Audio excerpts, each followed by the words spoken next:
Sir, ও sir, আমার 10-20 টাকা দিবেন, ওরা ভাত খাইতাম।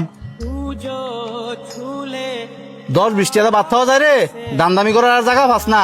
তোর যে শৈল, তুই যদি পরিশ্রম করস তাহলে তো ভালো ইনকাম করতে পারবি। স্যার, আমি তো আপনার কাছে ভিক্ষা চাইতাছি না, ওটা ভাত খাওয়ানোর লেগে টিয়া চাইছি। আপনি যদি টিয়া না দেন, আমার কটা ভাত খাওয়ার ব্যবস্থা করে দেন না স্যার। আমি তোর কইতে ভাতের ব্যবস্থা করে দিমু। আমি নিজে তো দিন রাত পরিশ্রম করি কটা ভাতের লাগিয়া। যাও না দেখ। স্যার, এই অসল ফাওটা লইয়া শরীরটা আর মানতাছে না, এন্দা আবার প্রচন্ড খিদাও লাগছে। আমি কিন্তু স্যার ভিক্ষা করে খাই না, আমি একজন দিন মজুর। আজকে কোনো কাজ পাই নাই, এ কারণে বাধ্য হইছি পেটের ক্ষুধায় আমার কাছে হাত পাতার লেগে। হ্যাঁ, কাম না করলে ফেটে খাওয়ান জুটতো না। পৃথিবী বড়ই কঠিন। যা যা গিয়া কাম বিছে গিয়া। এই যে ভাই,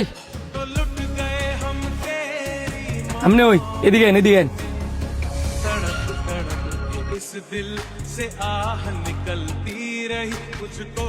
কি ভাই, আমার আপনি ডাকলেন কি লেগা?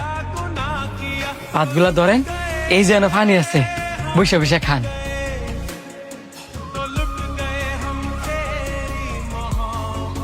আমি কেমনে খাই? এই ভাত তো আপনি খাইতে বসেন। আমি খাইতে বসে দেখে কি হয়েছে? আমার খিদার চেয়ে আপনার খিদাটাই বেশি। ধরেন, তাড়াতাড়ি বয়ে খেয়াল। ভাই, আপনারা যে আমি কি কমু আমি নিজেও বুঝতেছি না। আপনার বোঝা লাগতো না, ভাতগুলা খাইয়া আমার লেগে দোয়া করেন, তাই লইব।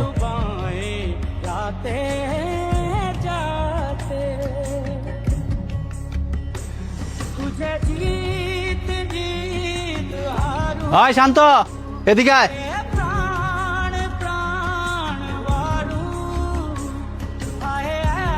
আপনি বসে খান, আমি দেখতাছি। জি ছোট সাহেব বলেন। দিন দিন দেয়া যায় দরা তুতলায় পড়তাছে। এই যে তুই তোর বাগের খাবার তার জন্য দেলাইছস, তোর লাগে কি বাড়ির ভিতরে এক্সট্রা খাবার আনতে তুইছে?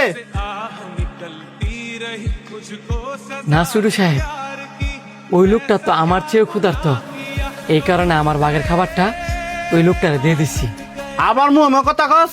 ভাতগুলো আয় করতে তুই কি ঘরের ভিতরে চাল কিনা তুই যাস? ছোট সাহেব, এত অহংকার ভালো না। আল্লাহ পাক আমনে ঘরে ধন সম্পদ দিছে ঠিকই, কিন্তু মন দিছে না। আমনে ঘরে এত ধন সম্পদ থাকলে কি হইব? মইরা গেলে গাতে এগুলা কিছুই কাজে লাগতো না।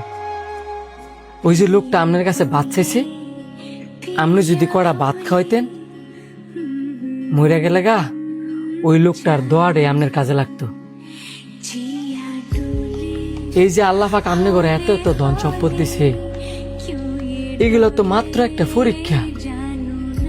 আল্লাহ পাক আমনে ঘরে এত এত ধন সম্পদ দিয়ে বিচার করে যে আমনে ঘর মনটা কেন।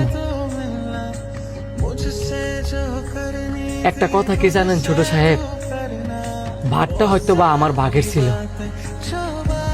কিন্তু রিজিকে ছিল ওই লোকটা, যেই কারণে ওই লোকটা এই ভাতগুলো খাইতেছে।